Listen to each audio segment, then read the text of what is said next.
राजकीय, सामाजिक, आध्यात्मिक, शैक्षणिक, शेतीविषयक बातम्यांसाठी आदर्श भारत माझा सदैव न्याय हक्कासाठी आपल्यासोबत।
काय सांगाल, आज भीम सैनिक जगदीश गायकवाड यांच्या घरी आपण आलात, एक पाहुणचार ठिकाणी स्वागत आपलं झालं, काय सांगाल आता हा दिवस आनंदाचा? खरं तर भाईंकडे येणं कारण आमचे पारिवारिक संबंध आहेत आणि बऱ्याच वर्षानंतर मी आता सध्याच भारतात परत आलोय जून जुलैमध्ये आणि जूनमध्येच, तर भाईंची भेट घ्यावी आणि महाराष्ट्राचे जे राजकारण सुरू आहे, देशाचं जे राजकारण सुरू आहे, की आमचे जे प्रतिनिधित्व कुठे ना कुठे आम्ही आता झिरोवर आलेलो आहोत। संसदेमध्ये आमचा पक्षाचा एकही कोणत्याही आंबेडकरी पक्षाचा एकही खासदार आज निवडून गेलेला नाही आणि आंबेडकरी राजकारण संपू नये आणि त्याच्यावर एक विचार विनिमय करण्यासाठी आम्ही आज भाईंकडे आलेलो आहोत। आणि महाराष्ट्रामध्ये येणाऱ्या, कारण आता 3 महिन्यामध्ये महाराष्ट्राच्या विधानसभा आहेत, या विधानसभामध्ये काय करता येईल आणि जसं आमचं प्रतिनिधी कसे जास्तीत जास्त आम्हाला पाठवता येतील त्यावर विचार विनिमय करण्यासाठी आजची बैठक आहे। आणि भाईंसोबतच नाही तर सगळेच आंबेडकरी जे लीडर्स ज्यांनी बाबासाहेबांच्या या चळवळीला योगदान दिलेलं आहे त्या सगळ्यांसोबत आमच्या बैठका सुरू आहेत आणि महाराष्ट्रामध्ये या सगळ्या आंबेडकरी लीडर्स, त्यांच्या पार्टीज या सगळ्यांना एकत्रित करून आमचे प्रतिनिधी या येणाऱ्या विधानसभेमध्ये कसे जातील याच्यासाठी आम्ही ते विचार विनिमय करण्यासाठी आलो। आपण खासदारकीचा काळ जर बघितला तर एका बाजूला एकही सीट लढवलेलं केंद्रीय व्यक्तिमत्व रामदास आठवले यांना केंद्रात स्थान मिळालं आणि अनेक जागा लढून एकही सीट न आलं, याबाबत आपण काय व्हावं? बघा, आमचं भांडण पोझिशनसाठी नाही, आमचं भांडण पॉवरसाठी आहे। आज आठवले साहेबांना जी पोझिशन मिळालेली आहे ती पोझिशन असूनही त्यांच्याकडे पॉवर नाही। आमचं भांडण पॉवरसाठी आहे। ज्या माणसाला स्वतःचा सेक्रेटरी नेमायचा अधिकार नाही अशा कॅबिनेट मिनिस्ट्रीला मला नाही वाटत की भारतात कुठेही स्थान असेल। ज्या माणसाला स्वतःचा सेक्रेटरी निवडता येत नाही तो समाजाला काय न्याय देणार आहे? आणि म्हणून आमचं भांडण पॉवरला आहे। आमच्याकडे एक सरपंच जरी निवडून आला आणि तो जर त्याच्या गावातल्या लोकांना न्याय देत असेल तर माझ्यासाठी तो राष्ट्रपती पदापेक्षा मोठा असणार आहे, कारण आमचं भांडण पॉवरसाठी आहे। आणि ही पॉवर आमच्या येणाऱ्या विधानसभेत कसे दिसेल, कारण येणाऱ्या काळामध्ये महाराष्ट्रातलं जे काही खासगीकरण सुरू आहे आणि सगळ्या सरकारी नोकऱ्या संपत चालल्या आहेत नॅशनल लेवलला, त्याचं कमीत कमी महाराष्ट्रामध्ये आम्हाला अडवता आलं पाहिजे। न्यू एज्युकेशन पॉलिसी जी महाराष्ट्रामध्ये येणाऱ्या अकॅडमिक इयर पासून सुरू होणार आहे ती महाराष्ट्रामध्ये इंट्रोड्यूस होण्यापासून थांबवणारी लोक आम्हाला विधानसभेमध्ये पाहिजेत। आणि जे काही अनुसूचित जातीवर अन्याय, अत्याचार, त्यांच्या झोपड्या उद्ध्वस्त केल्या जात आहेत त्याच्यासाठी आवाज उठवणारी लोक आम्हाला विधानसभेमध्ये पाठवायचे। या असली पॉवर असणारी लोक आम्हाला हवे। आम्हाला पोझिशन नुसतं अनुसूचित जातीच्या रिझर्व्ह सीटवरनं आज अख्ख्या देशात 133 MPs खासदार आज निवडून गेलेले आहेत। साधं तोंड उघडायचा अधिकार त्यांना त्यांचे पक्ष देत नाहीत. आणि म्हणून आम्हाला असले खासदार नसलेले आमच्यासाठी बरे. आणि एक खासदार जो आमच्यासाठी बोलत असेल, संसदेमध्ये उभा राहून किंवा आमदार विधानसभेमध्ये उभा राहून बोलत असेल, तर आम्ही त्याच्यासाठी लढणार आहोत. आपण पाहतो का आंबेडकरी चळवळीमध्ये नेहमीच ज्येष्ठ लोक वरच्या पातळीवर आहे, पण तरुणांना संधी आज मिळत नाही. आपण भविष्यात एक तरुण चेहरा म्हणून समोर याल. तरुण चेहरा म्हणून आज बघा, सगळा कोणतीही पार्टी असेल, या तरुणांनीच त्या पार्ट्या वाढवलेल्या आहेत, पण यांचं रिप्रेझेंटेशन करायची संधी यांना मिळत नाही. यांचं प्रतिनिधित्व, या पार्ट्यांचं प्रतिनिधित्व करायची संधी यांना मिळत नाही. आणि म्हणून आता मला वाटतं आरपीआय मध्ये किंवा आंबेडकरी बीएसपी असेल, का जे काही आंबेडकरी राजकारण आहे, याच्यामधले जे काही आज वयोवृद्ध झालेले आहेत, आता यांना रिटायर्ड होण्याची गरज आहे. त्यांना एक थिंक टँक म्हणून त्यांनी काम केलं पाहिजे आणि तरुणांना संधी देता आली पाहिजे. ही तरुणांना संधी उपलब्ध करून देण्यासाठीच मी येणाऱ्या काळामध्ये या तरुणांसाठी एक राजकीय प्लॅटफॉर्म भारतामध्ये तयार व्हावा, महाराष्ट्रात नाही, त्यासाठी आम्ही प्रयत्नशील राहू. प्रकाश आंबेडकर किंवा रामदासजी आठवले किंवा मायावती यांनी युपी सरकारला किंवा महाआघाडी सरकारला पाठिंबा दिलेला नाही, बीजेपीला सपोर्ट करतात.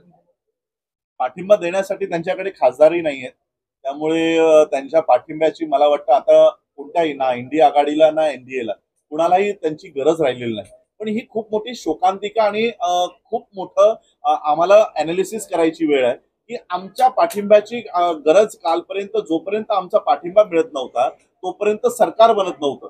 पण आज ही खूप मोठी शोकांतिका आली की आमचा पाठिंबा नसतानाही आज सरकार बनतायत आणि आमच्या पाठिंब्याची आज गरज उरलेली नाही. का तर आमचं पर्सेंटेज किंवा आमचे वोट्स आता डायरेक्ट इंडिया आघाडीला जात आहेत, डायरेक्ट MVA ला जात आहेत. आणि म्हणून तो जो आमचे वोट्स डायरेक्टली आता या पार्ट्यामध्ये जातात, ते बांध बांधण्याची आता गरज आहे. हे बांध बांधण्यासाठी मायावतीजी आणि प्रकाश आंबेडकरजी असफल राहिलेले आहेत. आणि म्हणून आता एक नवीन टीम पुढे आली पाहिजे आणि त्यांनी आपली मतं सिक्युअर करून या दोन्ही इंडी किंवा एनडीए या दोघांनाही पटवून दिलं पाहिजे की आमच्या व्यतिरिक्त तुम्हाला सरकार बनवता येणार नाही. ही जी बॅलन्सिंग पॉवर बाबासाहेबांनी दिलेली आहे, ही बॅलन्सिंग पॉवर कुठेतरी आमच्या नेत्यांनी नष्ट केलेली आहे. ही बॅलन्सिंग पॉवर किंवा बॅलन्सिंग वोट आम्हाला पुन्हा उभा करायचा आहे. आम्ही ज्याच्या बाजूने उभं राहू त्याची सरकार बनतील, अशी पॉवर मला माझ्या समाजाला पुन्हा स्थापन करून द्यायची आहे. राजकीय गोष्टी सतत चालूच आहेत, अनेक मंत्रीपदासाठी भांडतायत, चढउतार चालू आहेत. पण राजकीय दृष्ट्या सोडून जर अस्पृश्यतेत जाणीव करून दिली जाते, काही तरुणांमध्ये भ्याड हल्ला देखील होतोय, याविषयी तुम्ही काय सांगाल? त्यांच्याकडे दुर्लक्ष केले जाते. तुम्ही म्हणता तुमची पॉवर कमी आहे, कधीतरी पॉवर कमी पडते, त्याविषयी तुमचा सपोर्ट कसा असणार? नाही, आम्ही अस्पृश्यता अजूनही मिटलेली नाही. जसं आता एक खरं तर अनकॉन्स्टिट्युशनल वर्ड आहे दलित. हा दलित वर्ड महाराष्ट्राने तर हद्दपार केलेला आहे. नागपूर खंडपीठाची तशी ऑर्डर आहे, परंतु तरीही अजून जे पूर्वीचे अनटचेबल्स आहेत त्यांच्यावर आजही ती अनटचेबिलिटी कोणत्या ना कोणत्या स्वरूपामध्ये फॉलो केली जाते. आजही म्हणजे गुजरातचे आपण IPS ऑफिसरचं उदाहरण घ्या, त्याला स्वतःच्या लग्नामध्ये घोड्यावर बसण्याची परवानगी तिकडच्या समाज व्यवस्थेने दिली नाही. म्हणजे आजही हे असे प्रकार सुरू आहेत. आणि म्हणून आम्हाला आमचे रिप्रेझेंटेटिव्ह, आमचे जे काही आमदार, खासदार, मुख्यमंत्री, मंत्री तिथे असणं गरजेचं आहे. आणि हे रिप्रेझेंटेशन देण्यासाठी ही पॉलिटिकल की जी बाबासाहेबांनी सांगितली होती, ती पॉलिटिकल की इज द मास्टर की. आणि म्हणून ती पॉलिटिकल पॉवर आपल्यामध्ये हातात असणं गरजेचं आहे. आणि त्यासाठी आम्हाला आमचे आज जसं अॅट्रॉसिटी ऍक्ट मध्ये कायदा आहे सेपरेट कोर्ट्सचा, अजूनही अख्ख्या देशात ते कोर्ट नाही आहेत. आम्ही काय म्हणतो की अॅट्रॉसिटी झाली तर फास्ट ट्रॅक कोर्टामध्ये अपील करा, पण आज ती पूर्ण एक प्रोव्हिजन सेपरेट कोर्टची आहे की आम्हाला आमचा सेपरेट जज हवा. आता आपण काय करतो, न्याय लवकर मिळावा.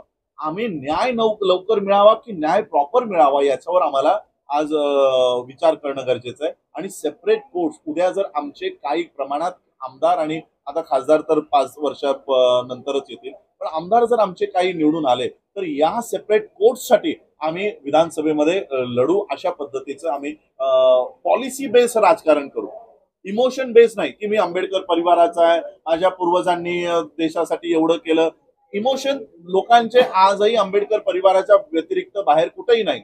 त्या इमोशन्सला आज आम्हाला इंटेलेक्च्युअल मुवमेंटमध्ये कन्वर्ट करणं गरजेचं आहे. आणि म्हणून पॉलिसी बेस आमचं भांडण असणार आहे. न्यू एज्युकेशन पॉलिसी हटवणं, रिझर्वेशन इन प्रमोशन या महाराष्ट्रामध्ये पुन्हा लागू करणं, आणि पब्लिक सेक्टर ज्या बंद झाल्या त्या पुन्हा सुरू करणं, अशा अनेक पॉलिसीजवर आम्ही आमचा लढा असणार आहे.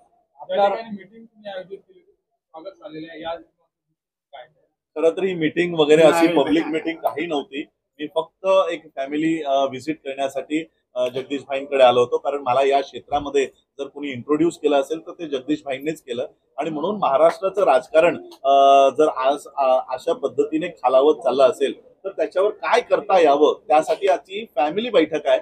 आणि म्हणून एक विचार त्यांचा घेण्यासाठी मी इथे या ठिकाणी आहे. आपल्या बाजूला उपमहापौर राहिलेले जगदीश गायकवाड असतील, बाजूला ताई सभापती राहिले आहेत महापालिकेच्या. या अनुषंगाने अनेक जय भीम आंबेडकरवादी चळवळीचे लोक या ठिकाणी उपस्थित राहिले. आपल्याकडे एक भावी आमदार म्हणून जगदीश गायकवाड साहेबांची एक अपेक्षा आहे, काय सांगाल? नाही, ती जगदीश भाईंची अपेक्षा आहे, पण जोपर्यंत पूर्ण कॅल्क्युलेशन्स आणि पूर्ण अनालिसिस होत नाही तोपर्यंत आम्ही कसलाही स्टँड घेणार नाही. आणि लोकांमध्ये, कारण बघा, मी 2010ला जगदीश भाईंनी मला इंट्रोड्यूस केलं आणि 2013 नंतर मी देशाच्या मुवमेंटमध्ये गेलो आणि आतापर्यंत मी सोशल मुवमेंट चालवतो. पण आज मला असं वाटायला लागलं की जी सोशल मुवमेंट मी चालवली, 10 वर्ष चालवली, आजपर्यंत संविधान हातात घेऊन रस्त्यावर कोणीही उतरलं नाही. आम्ही 2014 पासून माझे युट्यूबला व्हिडिओ काढून घ्या, माझे सगळे तुम्ही कॉन्स्टिट्यूशन क्लबचे कार्यक्रम काढून घ्या, तेव्हापासून आम्ही सांगतो की देशाचं संविधान धोक्यात आहे. Save nation, save democracy, save constitution ही मुवमेंट आम्ही 2014 पासून चालवली. पंजाब असेल, यूपी असेल, हरियाणा असेल, दिल्ली असेल, कर्नाटक असेल, तेलंगणा असेल, महाराष्ट्र असेल, अख्ख्या देशात आम्ही 10 वर्ष हे सगळ्या लोकांना पटवून दिलं की देशाचं संविधान धोक्यात आहे. आणि ते सगळं पटवून दिल्यानंतर त्याचा राजकीय बेनिफिट कुणाला झाला?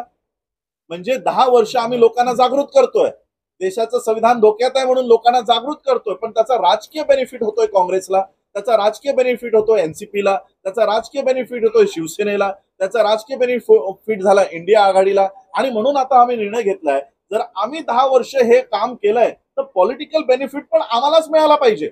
आणि म्हणून आज आम्ही सगळं खेती करतोय आणि त्याची फळं मात्र दुसरेच लोक खात आहेत, असं नाही झालं पाहिजे. आणि त्यासाठी आज जी 10 वर्षापासून जी मुवमेंट मी चालवली अख्ख्या देशात, आणि त्या पद्धतीचं आज आमचा प्रतिनिधी आज देशातनं झिरो झालाय. आमच्या मुवमेंटचा फायदा मला अजूनही आठवतोय, कुर्ल्यामध्ये मी एक सभा घेतली होती याच संविधान रक्षणासाठीची. त्या संविधान सभेचे माझे स्पीचेस नितीन राऊतांनी त्यांनी त्यांच्या हँडलवरनं पब्लिश केले.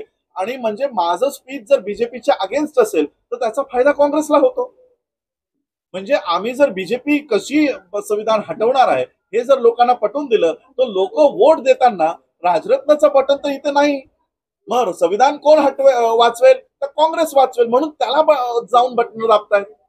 आमच्यासाठी काँग्रेस आणि बीजेपी एकाच नाण्याच्या 2 बाजू आहेत.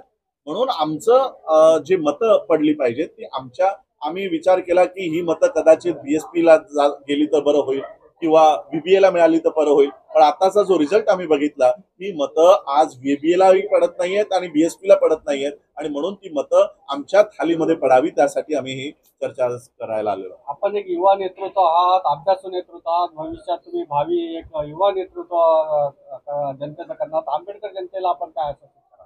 नाही, मी आंबेडकरी जनतेचा व्हॉइस आज जो बाबासाहेबांचं, मला कधी कधी वाटतं की आज आम्ही 2024 मध्ये आहोत की 1924 मध्ये आहोत.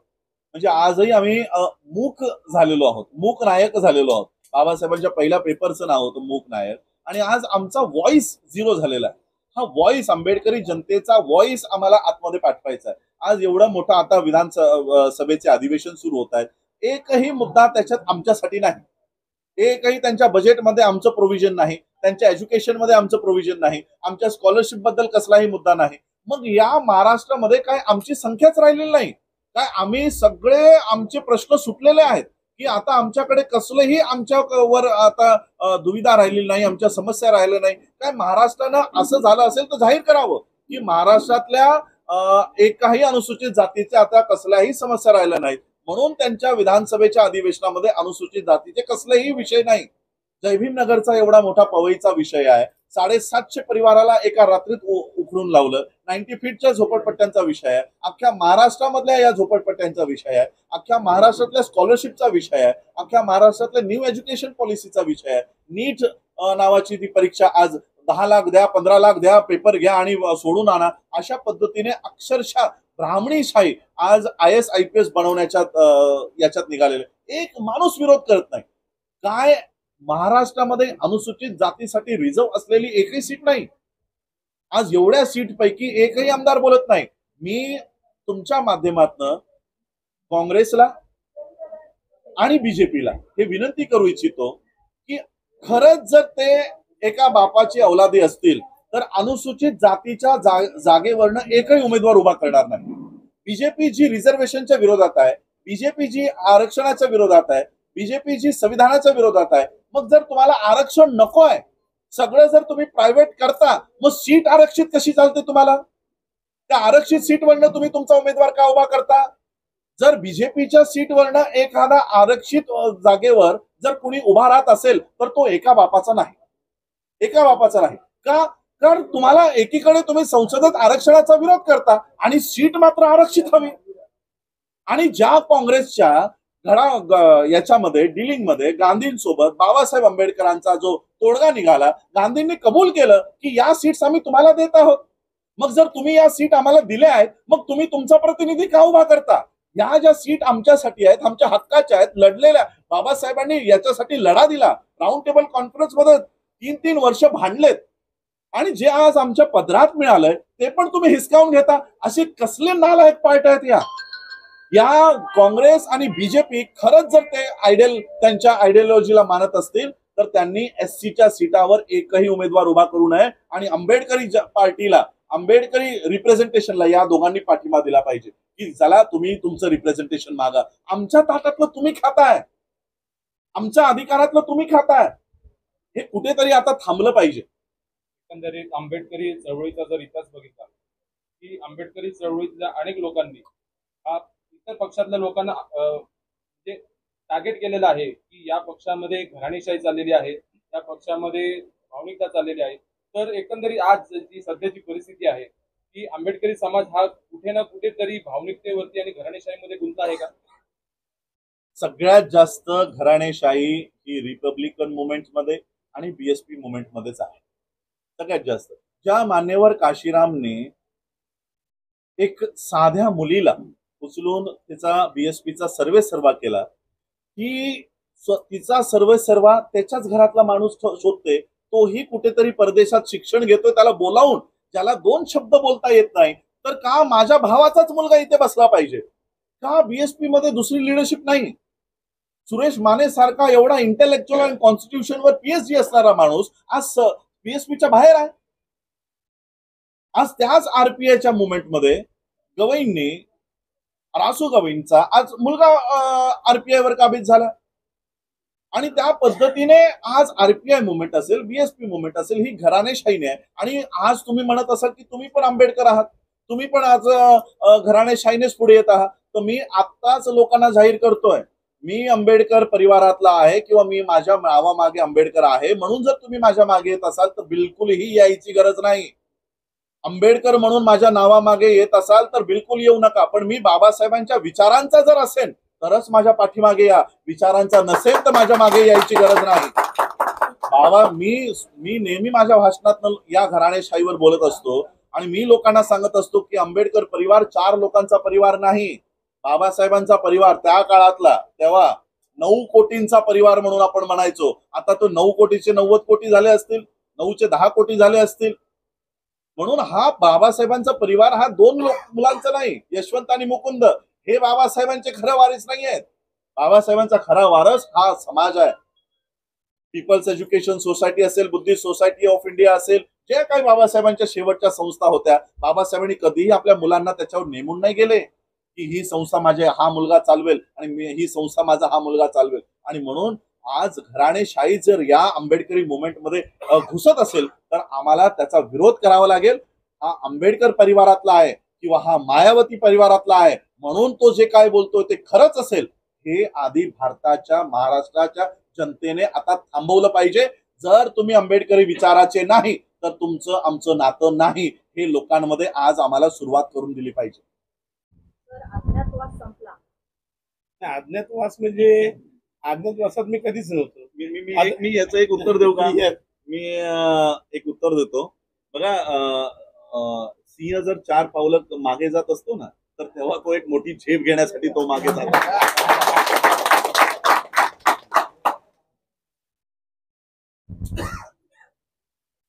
आज तुमची नवीन मोड बांधण्याची तयारी दिसते, काय सांगाल यावर? ऑलरेडी माझी मोठ बांधलेलीच आहे, पण ती मला पसरवायची आहे.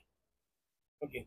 आणि ती पसरवत असताना मला जो सगळ्यात महत्वाचा जे आहे ते आपण काय करायला पाहिजे, आणि माझ्याकडे एवढा अभ्यासू वर्ल्डमध्ये धम्माची मुवमेंट घेऊन जाणारे व्यक्तिमत्व जर आपल्यासोबत आहे, तर मग आम्हाला काय कोणाची गरज आहे.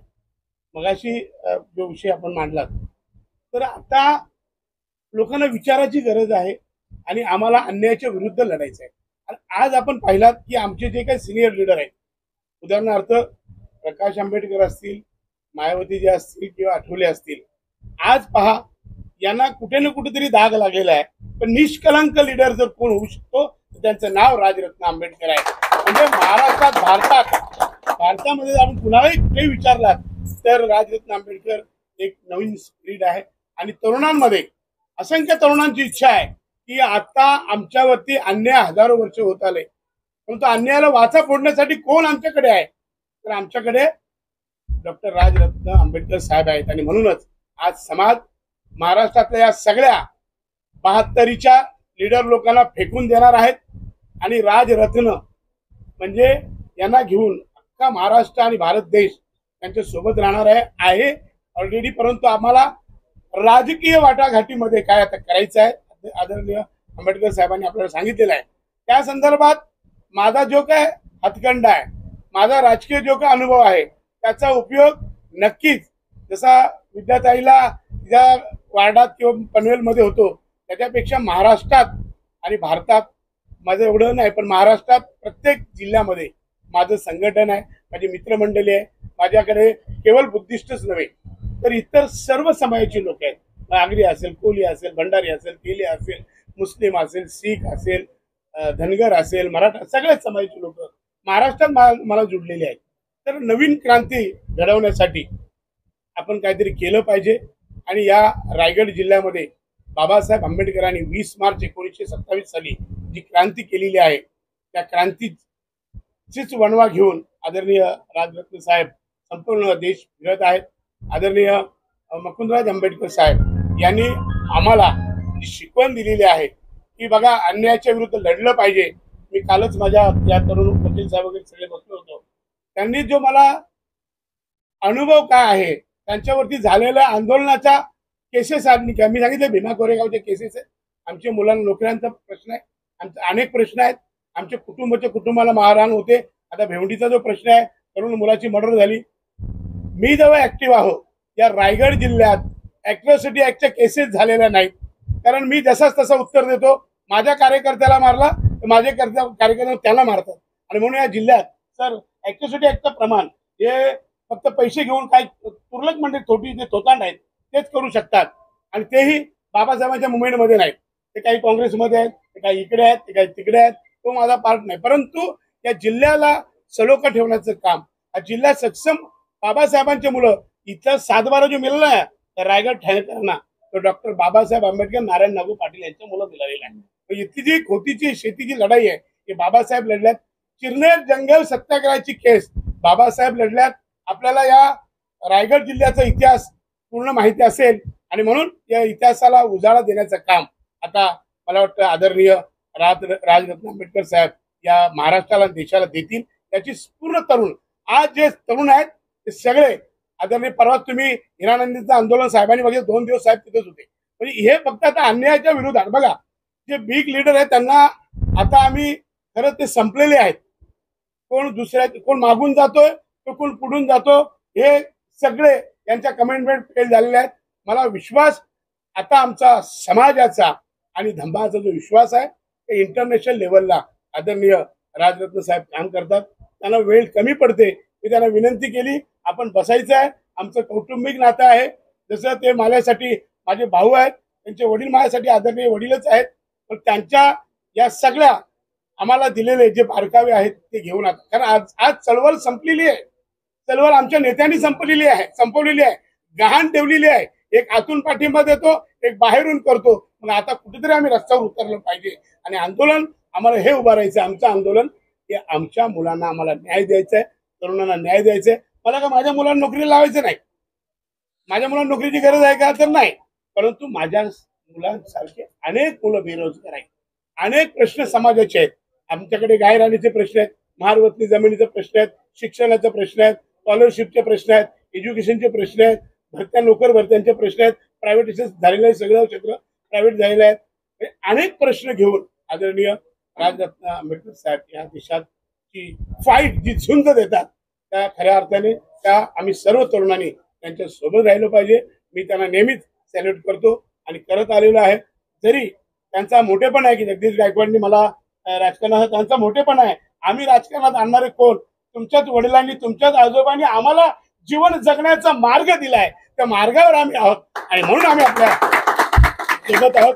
आमचं निमित्त मात्र दादांचं ना माझं म्हणजे आमचं घरातलं कौटुंबिक नातं आहे, त्यामुळे आम्ही इथे आलो. मी म्हणून नाही, मला एकदा फोन करावाच लागेल आणि म्हणून एवढं सगळं वातावरण भारतात, देशात, महाराष्ट्रात चालू आहे. मग आम्ही काहीतरी केलं पाहिजे.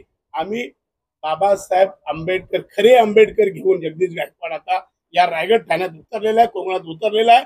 या आमच्या वादळाला कोणीच रोखू शकणार नाही, कारण ज्याच्यासोबत राजरत्न आहे त्याला कोणच रोखू शकणार नाही. म्हणून माझी एवढीच विनंती आहे की आता विधानसभेला आम्ही काय तयारी करायची आहे ती मगाशी साहेबांनी सांगितलं, तुम्हाला आंबेडकर साहेबांनी सांगितलं की केवळ आंबेडकर आडनाव आहे म्हणून माझ्यासोबत नका.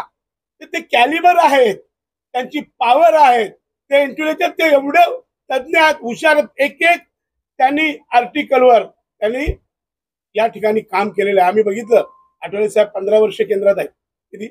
15 वर्ष. आठवले साहेबांनी एक हेड वाचलंय का दाखवा मला, एक हेड काम केलं का? एवढी निधी आहे.